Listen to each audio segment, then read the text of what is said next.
So in terms of editing, I try to take it in stages. And the first thing I do is organize all of my footage together as best as I can. The one thing about Rush that is going to get you potentially in trouble later on is that you need to keep all of the files in the same place. So if you decide to create a Rush project and you have files on your desktop, and then a month later you're cleaning up your desktop and you move all those files to your documents folder, the next time you open Rush, all of the files will be disconnected.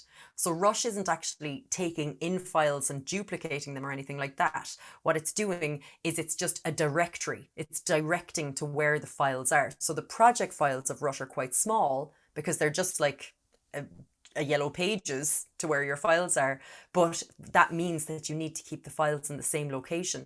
So what I'm doing when I'm filming stuff is I create a new folder, and this is how I label all of my edits, because it can get really confusing over time, or even my footage when I'm taking it in. So I'll go 2021 underscore 12 for December and 21. So now I've got my date, and now I've got my online course sales video. Now I would probably move this immediately to a hard drive. So I have my main hard drives. I've got two 2 terabyte hard drives, just to give you a look at these there now. So I go to the store or the electronics place, I buy a hard drive. I don't actually take my hard drives out of the box. I leave them in the box and cut out the top so that the cable comes out through, because I've dropped a hard drive in the past and lost all of the footage. So the box to me is like an affordable casing. It's not perfect, but it definitely helps it a little bit more.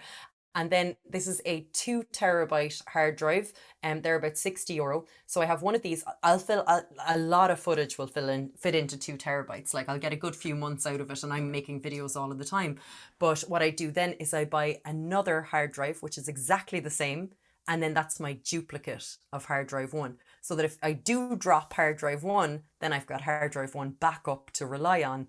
And then, because it's, yeah, basically I've been through the wars with this stuff, and it might be overboard for you guys, but I just do think having two hard drives, €120 to buy both of them, and make sure every few weeks you back up your main hard drive onto your backup hard drive. And you should keep them in separate houses. So, you know, I should take the main hard drive from my office in the evening and bring it home with me in case my office goes on fire, that I'm not losing all of my work over the last year. But, you know, I'm creating videos for other people. I have that kind of liability consequence if I don't do that.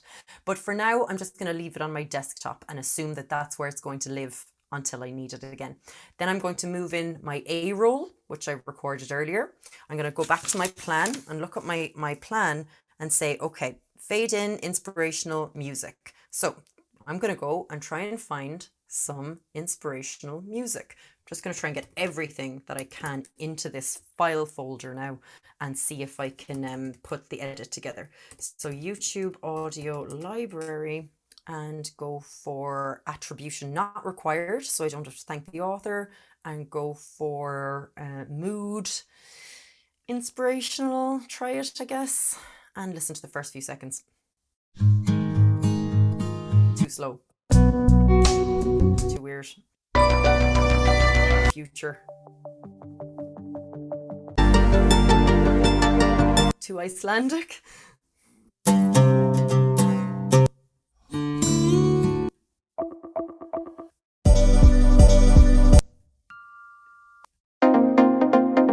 Bearing in mind my target audience as well, entrepreneurs, small business owners and marketers who are English speakers from all over the world who want to make better content fast.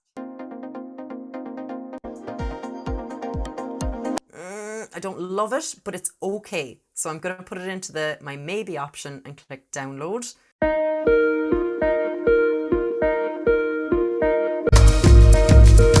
Yeah, download. Okay, I'll leave it there. Now I probably would get another couple, because while these are going to be okay, I feel like I haven't found the right track yet, but I'm going to grab those 3 songs and move them into my main folder. Is there a way of checking like which is the most downloaded? No, I wish there was. I wish you could filter by popularity, but you can't. And I've actually YouTubed it, or not YouTubed it, Googled it, and I'm sure the Google provided me with some results of ones that were used more. But again, Ross, that could probably change, and it might as their library gets more advanced. Mm. But I suppose they're relying on free content at the moment. So I have my plan and I'm like, okay, great. So I've got my fade in, inspirational, upbeat music. Okay, I've got that. Duty to camera in office. There's a big difference between bad video. I've recorded that. Then this morning I went off and got a bad recording. Hi, my name is Judy and I am the founder of the Vid Academy. So that's a video that's unplanned and without any kind of video production. So we'll drag that in there. Then it's me to camera again. I need animated text, then stock footage of storyboarding. So now I'm going back to my pexels. Now, obviously it would be lovely if I could get, my own storyboarding, someone from my own workshop creating a storyboard, but I'm in a rush. The launch is next week and my video has to go out tonight, so I have to compromise imagining. So there's someone doing a storyboard. If I click into videos, then okay, that's kind of, except the only issue is that that person has a traditional camera and I'm not promoting traditional cameras, I'm promoting mobile filming. So I will go for, I want it to be bright as well. And I'm looking for kind of, someone who would be up for attending my workshop. So again, going back to my target audience, and I'm looking for something like that. So you know what, I'm going to just take this lady here now. She's kind of reminds me of me burning the midnight oil. And I will also take this guy here. Okay, grand. He's very corporate, but sure, look, and do you know what? I'll take another one as well. So like the music, I'll take a few different options so that I can look at them later. Now I'm going to be very good and remember to grab these files and put them straight into the same folder that I'm going to be using for everything. Now I have my storyboarding stock footage, and then I want footage of someone with the phone, which I got earlier, filming with a phone. So I grabbed that from Pexels earlier, so I'll throw that in and throw this in. And then I have a screen recording of Adobe Rush. So I'm actually just going to not get a full screen recording. I will just take a screenshot of that.